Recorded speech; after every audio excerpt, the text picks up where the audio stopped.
Okay, so welcome to Cannes and the Deadline Studio. What does it mean to you to have this film at Cannes?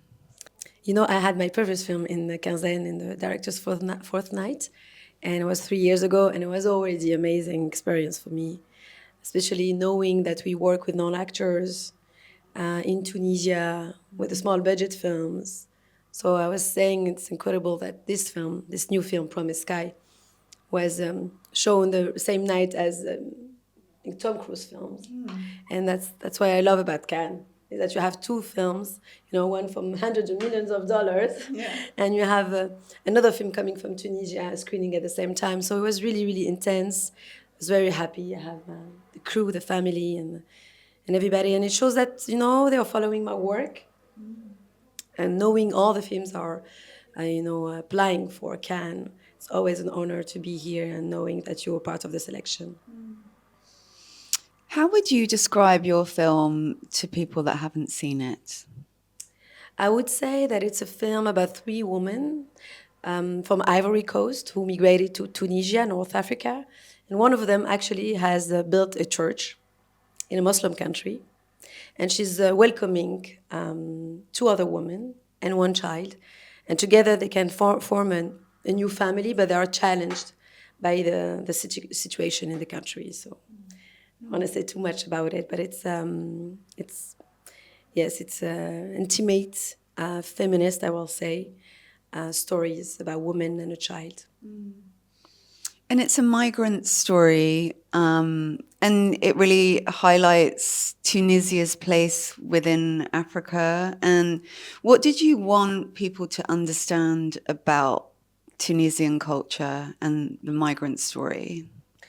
I mean, I made this film for one reason also, which is statistics. Usually I don't do like that. I don't work like that. But one day I was doing some research about migration, and I found out that 80% of migrants from Africa migrate within Africa, from country to another.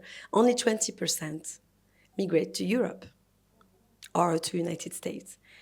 But while in the media, we always have the feeling that 80% are migrating to Europe. So I found that there's a part of the story that we don't have. There's a kind of a reverse narration of the story when you look at them from the south. It's quite different. So I was interested about that. But regarding Tunisia, I think what is really special in the film is that it's a Tunisian film, but the Tunisian are secondary characters. My main characters are from Ivory Coast. It's their point of view on the country. It's not the opposite. And The story of the little girl is especially tragic. All of the women's stories are real stories yes. of people you met that you were moved to tell their stories. Can you tell us a little bit about how you found them, and then tell us about the little girl too? Yes. Well, the pastor, I was actually wanted to give the role to a real pastor, a priest, a woman priest. But at the end, it was really a bit difficult to go into the intimate space, and I wanted her to be very modern. So I thought about French actress Aïssa Maïga, because she's very charismatic. To play that role is what I needed, someone very charismatic. And then for the role of the student, I thought about someone unique like Laetitia Key. She's a very well-known artist worldwide now. She's doing sculpture with her hair. She's a beautiful woman. And the third character, I met her in Tunis, and she actually is a non-actress. I met her, and she was going to cross the Mediterranean Sea when I met her. And I told her, don't do it. It's too dangerous. Taking the boat and all of that. I want you to play in my film. And she stayed at that time. And she's the third character. And then the child, I met her in a church where I was going every Sunday to do my research for the film. And she's very symbolic in this film, because what we don't know in migrant stories is that more and more we find out that there's children being found without their families or parents, that they kind of survived from crossing the desert or from crossing the Mediterranean Sea, and we don't know they belong to whom. And one of the main question of my film is that who is responsible for those children? Is that the states where they were found, or is that the community where they come from? So that's kind of a question we are asking in the film, but in a very, I will say, putting some light into all those stories that seems very dramatic. But those women, you know, you don't know in your life what the next day will be. And what I like about those women is that they're enjoying every moment. They're having fun, they're going to party. That's what they do in real life. That's what I noticed, you know. They live whatever will happen tomorrow. Today, we are living, we are alive. And that's what I love about them. And that's what I try to, you know, to transmit in the film.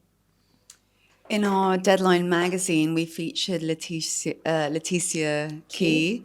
And one of the things she said was that what she loved about this film was it wasn't just her hair sculptures, that's just a part of the art that she makes. But what attracted you to her in the beginning? I mean, I was looking for an actress who can play a character she's a student in the film. And she's living in a house where there's a lot of migrants without documents and papers and so on. And the student is like, I'm not a migrant, I'm a student. I'm here to study.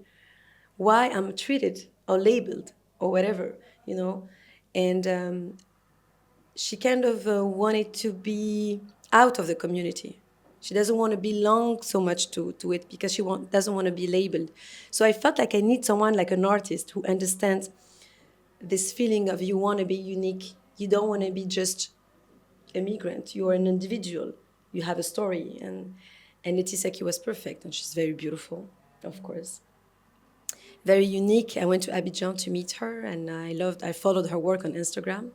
And I contacted her on Instagram, telling her, you know, I would love to meet you. I have a film. It's happening in Tunisia. And she was a bit surprised, you know. And we met, and I'm very happy that we worked together and show her talent as an actress. She's really talented. I love that you found her on Instagram and DM'd her. Yes. My last question is, what do you hope the audiences take away from the film? I would say that there's a ring missing in the chains of storytelling about migration. One of the chain is what happened before, you know, before they arrive somewhere, or when they're stuck between the place they left and the place they want to go, what they're doing in their life, you know. And at the end, when you're stuck somewhere, you still have to find a way to make a living, to live. And that's, I think, what we will see in the film, the vitality of those women, and that the fact that there's no archetype of a migrant. Every migrant has his own individual story, and it's very specific. And it's very inspiring. Very well said. Well, congratulations on your film and being at Cannes again. Thank you. And we wish you all the best of luck. Thanks for coming by. Thank you for the